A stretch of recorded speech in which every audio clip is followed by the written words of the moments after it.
മുൻ മന്ത്രിയും കോൺഗ്രസ് നേതാവുമായ എം.ടി. പത്മ അന്തരിച്ചു. മുംബൈയിൽ മകളുടെ വസതിയിൽ വെച്ചായിരുന്നു അന്ത്യം. മിഥില ബാലൻ ഇപ്പോൾ വിവരങ്ങളുമായി ചേരുന്നുണ്ട്. മിഥില, എപ്പോഴാണ് മൃതദേഹം നാട്ടിലേക്ക് എത്തിക്കുക? മറ്റു വിവരങ്ങൾ കൂടി മിഥില. മൃതദേഹം കോഴിക്കോട്ട് എത്തിക്കുക, സംസ്കാരവും നാളെ തന്നെ നടക്കും എന്നാണ് ഇപ്പോൾ കോൺഗ്രസ് നേതൃത്വവുമായി ബന്ധപ്പെട്ടപ്പോൾ അറിയാൻ കഴിഞ്ഞത്. ഉച്ചയോടെയാണ് ഈ കോൺഗ്രസ് നേതാവും മുൻ മന്ത്രിയുമായ എം.ടി. പത്മയുടെ അന്ത്യം സംഭവിച്ചത്. മുംബൈയിലായി വെച്ചായിരുന്നു അന്ത്യം. മകളുടെ ഒപ്പം കഴിഞ്ഞ കുറച്ചു നാളായി അവിടെയായിരുന്നു താമസം. വാർദ്ധക്യ സഹജമായ അസുഖങ്ങളെ തുടർന്നായിരുന്നു അന്ത്യം ഉണ്ടായത്.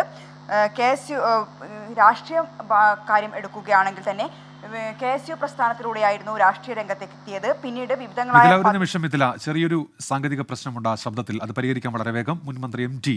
പത്മ അന്തരിച്ചു. മുംബൈയിൽ മകളുടെ വസതിയിൽ വെച്ച് വാർദ്ധക്യ സഹജമായ അസുഖങ്ങളെ തുടർന്നായിരുന്നു അന്ത്യം. കൊയിലാണ്ടിയിൽ നിന്നാണ് എം.ടി. പത്മ നിയമസഭയിൽ എത്തിയത്. കോൺഗ്രസിന്റെ നേതാവായിരുന്നു. 80-ാം വയസ്സിലാണ് അവർ ഇപ്പോൾ വിടവാങ്ങിയിരിക്കുന്നത്. മുംബൈയിൽ നിന്ന് മൃതദേഹം നാളെ നാട്ടിലെത്തിക്കും. നാട്ടിലായിരിക്കും സംസ്കാര ചടങ്ങുകൾ നടക്കുക.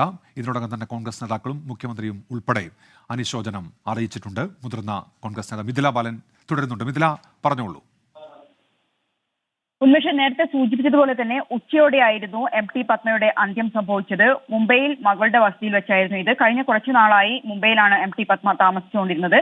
വാർദ്ധക്യ സഹജമായ അസുഖങ്ങളെ തുടർന്നായിരുന്നു.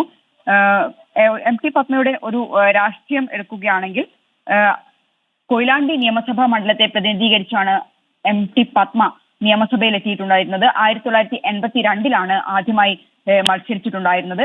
അന്ന് 2000-ൽ പരം വോട്ടുകൾക്ക് തോറ്റു. പിന്നീട് 1987-ലും 99-ലും കൊയിലാണ്ടിയിൽ നിന്ന് വീണ്ടും മത്സരിച്ച് ജയിച്ചു. 91-ൽ കെ കരുണാകരൻ മന്ത്രിസഭയിൽ. മിഥില ബാലനാണ് കോഴിക്കോട് നിന്ന് വിവരങ്ങൾ നൽകിയത്.